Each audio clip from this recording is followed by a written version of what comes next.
ఓం శ్రీకాళహస్తీశ్వరాయ నమః. బాహ్యంగా పోయి వాళ్ళతో ఆడ చూడడం కానీ మాట్లాడడం కానీ అటువంటివి జరగవు. సూక్ష్మ రూపంతోనే పోయి వాళ్ళని చూడడం జరుగుతుంది.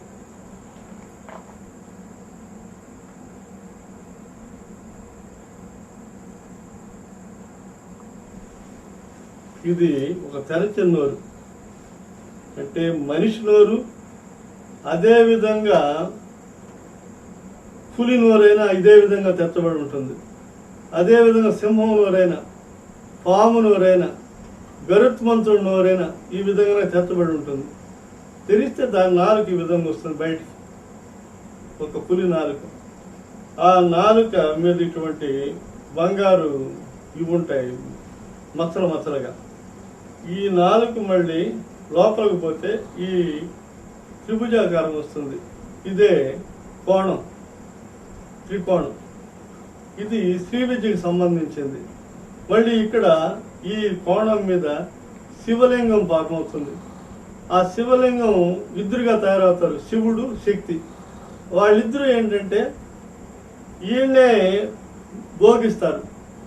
మళ్ళీ ఇటు పడుకుంటారు, అటు పడుకుంటారు, ఈయనే ఉంటారు వాళ్ళు. ఇప్పుడు అది చూస్తే కానీ మనకి పరిపూర్ణంగా తెలియదు. అది చూడాలంటే చాలా కష్టపడాలి. కష్టపడి చూడొచ్చు ఎవరైనా.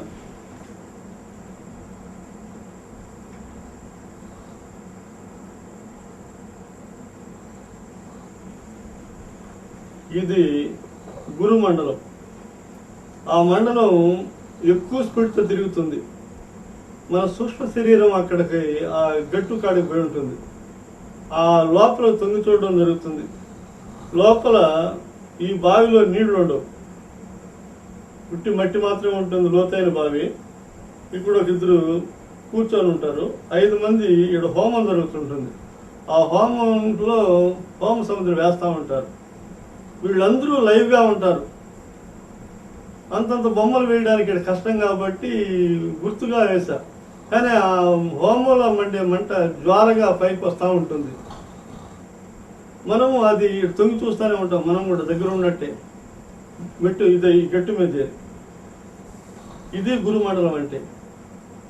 ఇది గురుమండల దర్శనము శ్రీ విద్యోపాసకులు మాత్రమే అవుతుంది. దీన్ని మనం కావాలని ఏ భక్తుడు ప్రేమించడు. ఎందుకంటే ఎవరు పోయినా వెంకటేశ్వరుడు కావాలా, లేకపోతే ఈశ్వరుడు కావాలా, ఇంకొక ఎంకమ్మ కావాలా, పుల్లమ్మ కావాలా, ఏదో నాకు పోతే డబ్బులు రావాలనుకునేవాళ్లే. కానీ నేను ఆధ్యాత్మికంలో అతిశయం అవ్వాలా, నేను ప్రపంచానికి ఈ మూఢంగా మీరు మూఢభక్తు ఎవరినంటే వాళ్ళు నమ్మి నాశనం అయిపోవద్దు అని చెప్పేవాడు కూడా కొంతమంది ఉన్నారు. అటువంటి వాళ్ళకు మాత్రమే ఈ దర్శనం జరుగుతుంది. ఇది సామాన్యుల దర్శనం కాదు. ఇది కాస్త ఆ శివశక్తులకు దగ్గరయ్యే ముందు జరిగే దర్శనం ఇది.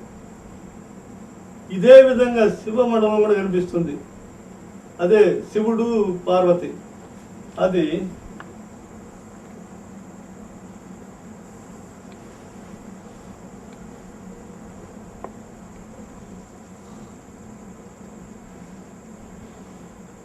మామూలుగా ఇక్కడ నుండి మనిషి గడ్డం ఫార్మ్ అవుతుంది. దీంట్లో స్పెషల్ ఏంటంటే ఇది శ్రీచక్రం. ఇందులో నుండి వెంట్రుకలు ఫామ్ అయ్యి ఇలా ఇలా వచ్చి ఇలా ఒక శక్తి రూపం దాలుస్తుంది. ఈ రూపం వస్తుంది. ఇది మొదట కనిపించేది. ఇదేంటంటే మామూలుగా ఆ శ్రీచక్రం కాబట్టి ఆ శ్రీచక్ర నివాసి శ్రీరాజరాజేశ్వరి కానీ లేకపోతే అటువంటి వాళ్ళు శక్తుల్లో ఒక శక్తి ఆమె.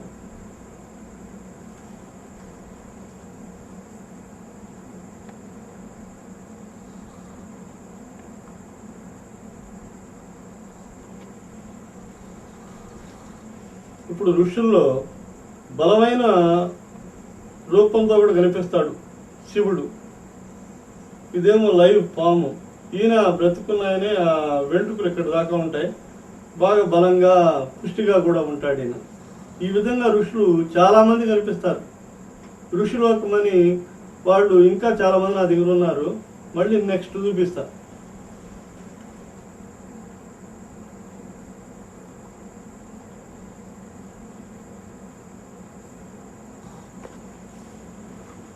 ఇది విశ్వదర్శనం అంటే.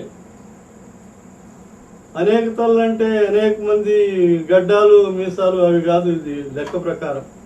ఈ దర్శనం కూడా ఎట్ట జరుగుతుందంటే, మామూలుగా ఒక మనిషి నోరు తెరుస్తాడు, ఆ పళ్ళు బంగారు పళ్ళులాగా తయారవుతాయి. ఆ బంగారు పళ్ళు దగ్గని ఈ విధంగా 25 సంవత్సరాల వయసు ఉండే కిరీటాలు ధరించిన రాజకుమారుడు చుట్టూ ఫార్మ్ అవుతారు. ఆ పళ్ళన్నీ రాజకుమారులు అయితే ఆ నాలుక ఈయన అవుతాడు. దీన్ని విశ్వరూపం అంటారు. అది మన శరీరంలో మన పళ్ళు మన నాలుకే ఆ విధంగా తయారవుతుంది. అంటే మన నాలుక ఎదురుగా మనకు కనిపిస్తుంది. ఆ పళ్ళు ఆ నాలుక ఈ విధంగా చేంజ్ అయింది. విశ్వదర్శనం అంటే ఇది. కానీ మామూలుగా మనం బొమ్మలు చూస్తున్నామే, పక్కన గడ్డ పైన ఒక ఈశ్వరుడు సూర్యుడు అందరూ ఉండేది, అది విశ్వదర్శనం కాదు. అంటే అందరూ ఆ శివుడి నుండి వచ్చినారు అనేదానికి వాళ్ళు సింబాలిజం చేశారు.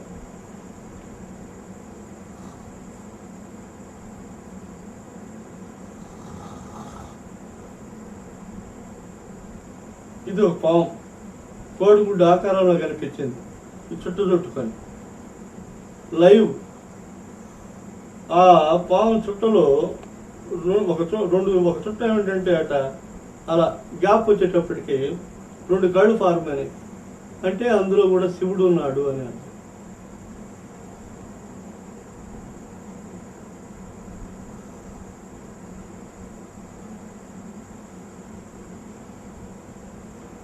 మొదట మనము ఈ పెదవులు చూస్తాం.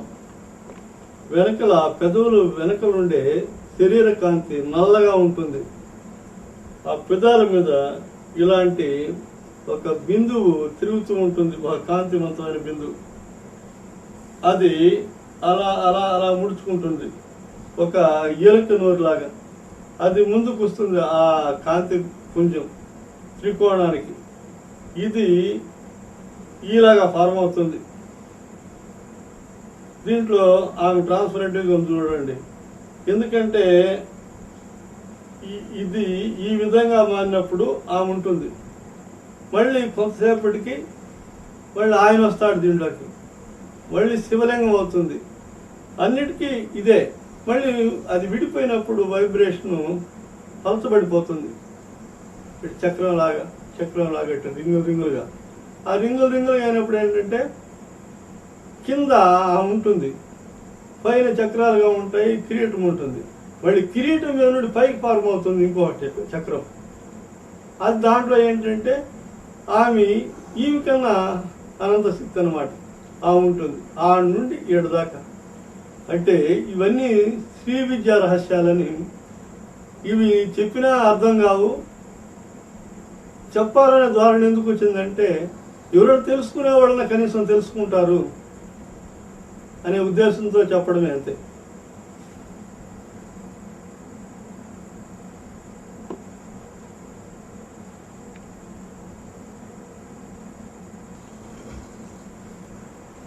ఇది సేమే. ఇది శ్రీచక్రము. ఇక్కడ నుండి ప్రారంభమవుతుంది. వెంట్రుకలు 7కు వచ్చేటప్పటికి ఒక ముఖం వస్తుంది, 7కు వస్తే ఇటు ఒక ముఖం వస్తుంది, ఇటు ఒక ముఖం వస్తుంది. ఆ తర్వాత ఈ విధంగా ఒక ఆకారం ఫార్మ్ అవుతుంది. ఇది పూర్తిగా తేజవంతంగా విరిగిపోతుంటుంది. ఈ గ్యాప్ని ఈ కన్నొచ్చి ఈ గ్యాప్లో పడుతుంది. అంటే ఈ శ్రీచక్రంలో ఇంతమంది ఇముడు ఉన్నారు అనేది, ఇంతమంది దేవతలు ఉన్నారు. మూల విరాట్ ఆమె.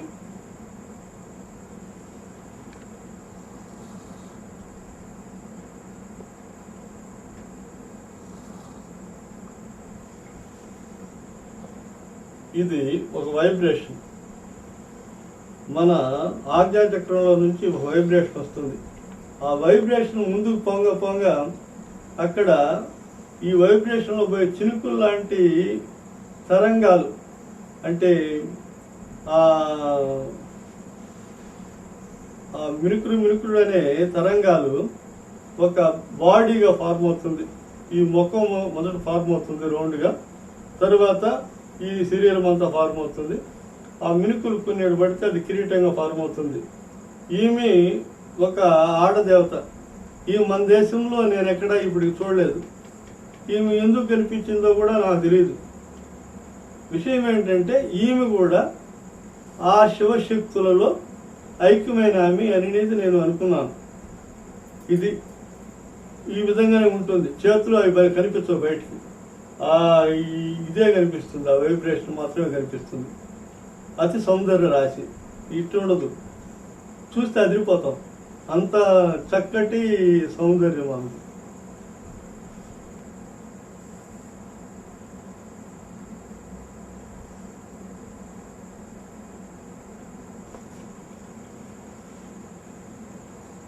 శివుడు, శక్తి, వీళ్ళిద్దరూ చేసే పని ఏంటంటే, మనము 4-5 దర్శనాలు కట్టుకొచ్చేటప్పటికి వాళ్ళు కళ్ళలో మొదట నిల్చున్న వాళ్ళు ఈ రకంగా సౌందర్యంగా తయారవుతారు. వీళ్ళు ఒక ఉయ్యల మీద పడుకొని కూర్చుంటారు. ఈ ఉయ్యల ఒక కర్రే కాదు, ఒక పెద్ద కలువులో కూడా కూర్చుంటారు వాళ్ళు. అంటే తెల్లటి తామర కలువ చాలా పెద్దది ఉంటుంది, ఆ కలువలో కూర్చుంటారు వాళ్ళు. అలా ఉయ్యాలు ఊగుతూ ఉంటారు ఆకాశంలో. దాని గొలుసులు మాత్రము ఇంతవరకు మనకు కనిపిస్తాయి, ఆ పైన ఎక్కడ కట్టి ఉండాలనేది కనిపించదు. కానీ వీళ్ళు మన ముందుకు వస్తారే అప్పుడు ఇంత దగ్గరికి వస్తారు, వెనక్కి పోయినప్పుడు ఆ అపీరెన్స్ కనిపిస్తుంది. కానీ ఈ రకం ఒకటి కాదు, అనేక భంగిమలు, అవి మనం ఊహించనాటివి. ఇటో పాయింట్ ఆఫ్ వ్యూ, ఇటో పాయింట్ ఆఫ్ వ్యూ, పక్కకి వెనక్కి లోపలికి ఇన్ని ఉంటాయన్నమాట. రెండోది వాళ్ళలో ఈ ట్రాన్స్పరెన్సీ ఏంటంటే, ఈమె కలిసిందనుకో వాళ్ళు ఈ పక్క కూడా ఆ మొహం రావచ్చు, ఈయన ముఖం ఈ పక్క పోవచ్చు. అవి శరీరాలు కాదు యాక్చువల్గా, అవి వైబ్రేషన్స్. అందువల్ల ఏంటంటే ఈమెలో నుండి అట్లా ఆయన పోవచ్చు, ఆమెలో నుండి ఈయన రావచ్చు. ఆ వచ్చేటప్పుడు ఇద్దరు ఇక్కడ హృదయం కాడ ఓం అనే అక్షరం ఒకటి కనిపిస్తుంది. ఆ ఓం అంటే అదే అనంత శక్తి అని మనము అర్థం చేసుకోవాలి.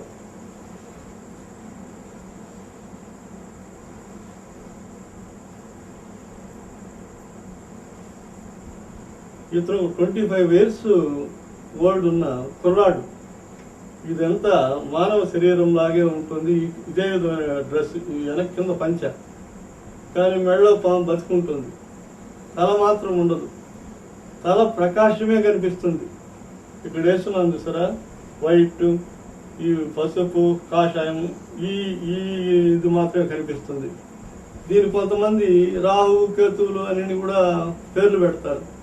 యాక్చువల్గా కాదు, ఈయన ఈశ్వరుడే. అందువల్లే రాహుకేతు పూజ ఈశ్వరుడికి ఎందుకు చేస్తున్నారంటే, ఆయన అన్ని రకాల్లోనూ ఆయనే ఉన్నాడు, అన్ని రూపాలు ఆయనవే. ఆయన ఈ విధంగానే ఉంటాడు. పండు ముసలివాడుగా కూడా ఉంటాడు ఆయన. మనం మళ్ళీ తర్వాత చూసే దాంట్లో తెలుస్తాయి.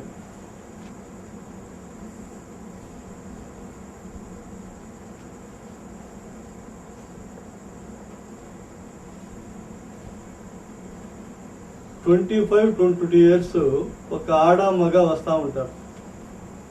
చాలా చక్కటి ముక్క వచ్చేస్తూ, అంటే దేవతలకు ఎప్పుడు చక్కటి ముక్కులు, చక్కటి కను బొమ్మలు ఇలా ఉంటాయి. వాళ్ళు నాకు దాదాపు 10 feet కట్టుకొచ్చారు. ఇద్దరిని చూసా. మళ్ళీ వాళ్ళిద్దరూ ఒకటిగా మెర్జ్ అయినారు. మెర్జ్ అయితేనే ఈ అర్ధనారీశ్వరుడు వచ్చింది. మళ్ళీ నేను అక్కడే కూర్చొని ఉన్నారు. నేరుగా నాలో ఐక్యమైనారు, వచ్చి కూర్చున్నారు. ఈ అర్ధనారీశ్వరుడు అది దీన్ని వేయడానికి.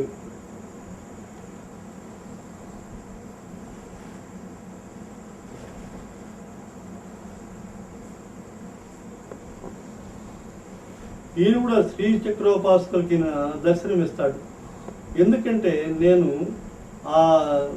ఇంతకుముందు చెప్పాను, శివశక్తులు ఇద్దరు కలిసి ఒక తామర పూలో ఉన్నారు, బంగారు తామరలు అని. ఆ బ్లాస్ట్ అయితే, ఆ శ్రీచక్రం మేరు బ్లాస్ట్ అయితే, అదేవిధంగా పెరిగి పెరిగి పెరిగి మేరు బ్లాస్ట్ అయింది. బ్లాస్ట్ అయితే కింద నుండి ఫార్మ్ అవుతుంది. మొదట ఈ బంగారు స్తంభం, దీనికి 2 గుళ్ళాలు ఉంటాయి, దీని మీద తామర, దాంట్లో ఆయన వినాయకుడు కూర్చొని ఉంటాడు. ఈయన కూడా లైవ్గా దర్శించాను. ఈ విధంగా కాకుండా నిల్చొని ఉన్నప్పుడు కూడా దర్శించాను. ఒక 50 అడుగుల ఎత్తుతో వినాయకుడు. ఇటువంటి వినాయకుడు బంగారుతో 7 దాకా వచ్చిన వినాయకుడిని ఆడబెట్టుండారు, ఏదేమైనా ఉండదు నాకు తెలియదు. కానీ ఏడవ దగ్గర ఉండనే ఉంటాడు. ఇప్పుడు మనం చూసినటివి కూడా ప్రపంచంలో ఉండనాటివి ఉండవు, ఎక్కడో దగ్గర ఉంటాయి. వాటితో మనకు అనుబంధం ఉంటుంది, అవినాభావ సంబంధం. ఎన్నో జన్మల్లో మనం వాటిని పూజించడం జరుగుతుంటాయి. అవన్నీ పరిపక్వం అయిపోయినప్పుడు, మనకు ముక్తి వచ్చేటప్పుడు, లాస్ట్ జన్మ అయినప్పుడు వాళ్ళందరూ కలుస్తారు. అంటే పాత ఫ్రెండ్స్ కలుసుకుంటాం కదా, ఆ విధంగా కలుసుకుంటారు అనమాట. అది ఒక్క ముక్తుడికే జరుగుతుంది. మిగతా వాళ్ళకి ఎందుకు జరగదంటే వాళ్ళకి కొన్ని జన్మాలు ఉన్నాయి. అందువల్ల వాళ్ళు ఏదైతే ప్రార్థిస్తారో దాన్ని మాత్రమే చూడగలరు. ముక్తుడయ్యేవాడు, వాళ్ళలో కలిసిపోయేవాడు, ఇంకా జన్మలేని వాడికి అందరూ వీడుకోలిస్తారు. ఆడుండే వాళ్ళంతా రమ్మంటారు, వీడికి ఒక పెద్ద అవకాశం వస్తుంది. అటువంటి అవకాశాన్ని ఆ ఈశ్వరుడు నాకు ఇచ్చాడు. అందువల్ల ఏంటంటే ప్రపంచానికి కూడా ఈ విషయం చెప్పి అందరినీ భక్తి మార్గంలో దించాలనే కానీ ఊరికే తప్పడు తట్టడము అవి కాదు. దానికోసం ధ్యానం చేయాలి. నువ్వు ఒక పని చేస్తే డబ్బులు వస్తాయి. అదేవిధంగా వాళ్ళని సేవించేదానికి కూడా దానికి 1 గంట కేటాయించి ప్రార్థన చేసి వస్తూ ఉంటే కొన్నేళ్లకి అది ఉండిలో వేసిన రూపాయల దాకా మూట అయ్యి, పెద్ద మూట అయ్యి 5 లక్షలు అయిపోతాయి. నువ్వు వేయకపోతే ఉండిలా 5 రూపాయలు కూడా కాదు, ఆడు ఉట్టి ఉండినే ఉంటుంది.